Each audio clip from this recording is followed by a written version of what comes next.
Hey, in today's video, I'm going to introduce you to my 54 Chevy 5-window truck.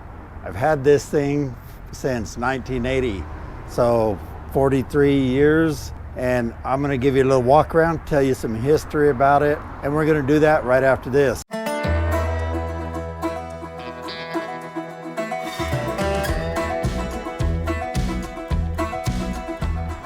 All right, I've got my 54 Chevy here. Some of you may have seen it in some of my other videos, and I apologize if it's noisy. We do have heavy traffic going by here. We're in a commercial building right now. But this is a truck I bought in 1980. This thing's been around the world with me. It used to look a lot nicer. I'll show you a picture right here. This is how it looked in about 1980 after I had it freshly painted.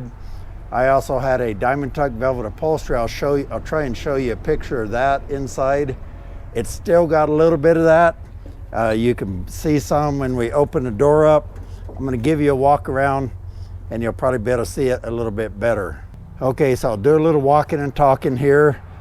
You can see it's seen better days. It was in pretty good shape in about 1981 or so, but I've taken the original seats out and put these in as temporary brackets just so I can move it around and such. You can see the diamond tucked upholstery here.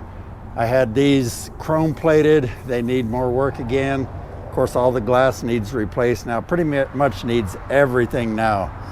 At one time I had a nice stereo in it, and you can kind of see where I had the stereo in the dash, and I had fiberglassed it. This thing has a Muncie 4-speed and this Hurst shifter. And right now I got these seats here that have all this air adjustability. I think I'm going to try and keep these and get them reupholstered. You can see I've got new tires on here. These old wheels I bought in 1984 in Cheyenne, Wyoming when I was stationed at F.E. Warren Air Force Base. But the tires I did replace finally. They were just weather checking. And basically, guys, this thing needs everything. I plan on I'm waiting till I can kind of do a frame off restoration, but it's going to be more like a Restomod, I think, where it's going to look like a 54, but it's going to have modern components in it, modern drivetrain, better rear end. I'm probably going to get rid of the Muncie 4-speed, and that's partly because the shifter comes out right there, but the transmission linkage is right back here somewhere. So I had to build this gooseneck thing to get it over there, and that got rid of the short throw. It's a pretty long throw for a Muncie. And the cab's a little crowded for somebody who's 6'2", so pushing these clutches in this thing is just not ideal. So we're gonna completely go through this. I mean, almost everything on this is gonna get replaced, including the engine, the wiring, the brake system, everything except the body. That's about the only thing I'm going to keep, and I'll get that all fixed up. Now this grill is something my dad chromed for me. It's taken a beating over time.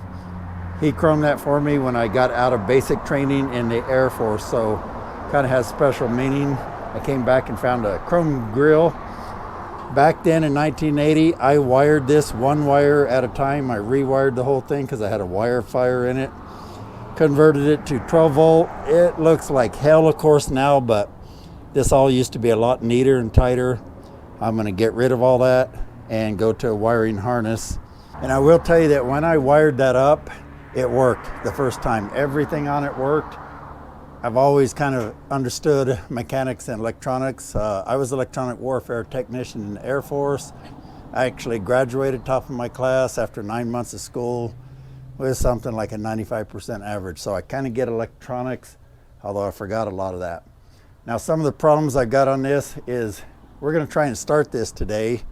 This hasn't been started in 2 or 3 years, and that's probably because it's not really drivable, because back when I was younger, I put power steering tilt column in it. So if we go around to here, you can see it does actually have a tilt column. And then I put my own power steering in it, but the problem is I didn't understand geometry. You can see the power steering pump. So that geometry caused it to bind over many years, and finally about 8 years ago I was driving it up on a really bad place to break down. It was the Colorado National Monument, where if you go off 2 foot off the road, you go about 1,000 feet down to the bottom.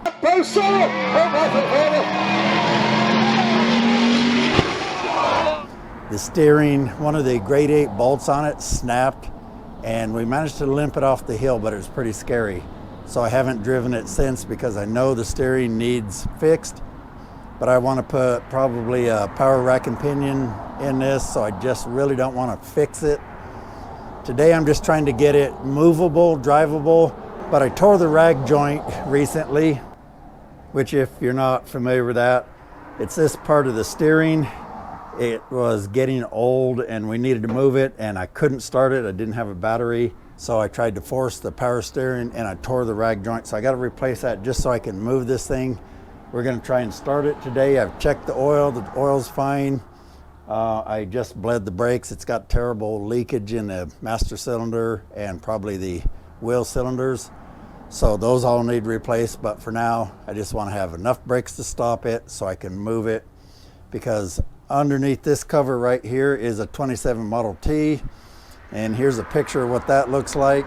I need to be able to move that also, so I'm getting this one ready so we can work on it. So I think to start with, I'm going to see if this thing might even start at all. I'm not sure if the battery is even up. I had a battery charged up and I stuck it in there about 3 months ago, but it's an old battery I brought back to life, so it might have gone dead again. We're going to try that.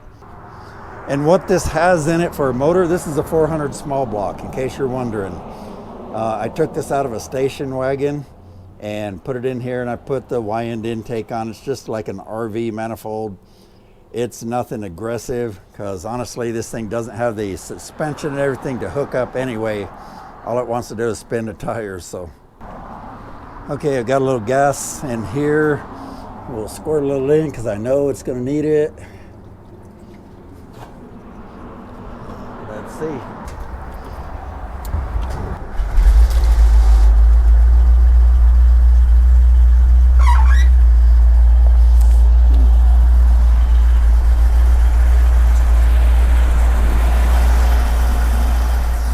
That was easier than I thought. Wow.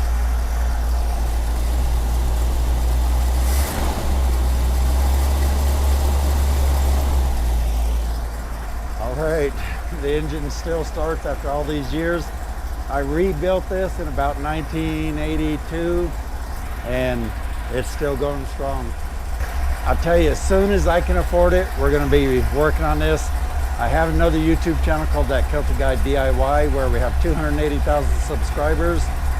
I just launched a drywall academy over there. If that takes off, we're going to buy property in a shop, and this will be one of the first things I start working on again. Thanks for checking out the video. If you want to see more like this, let me know. Be sure and comment, and of course like, subscribe, all that good stuff, so I know you want to see more like this, and we'll see you then.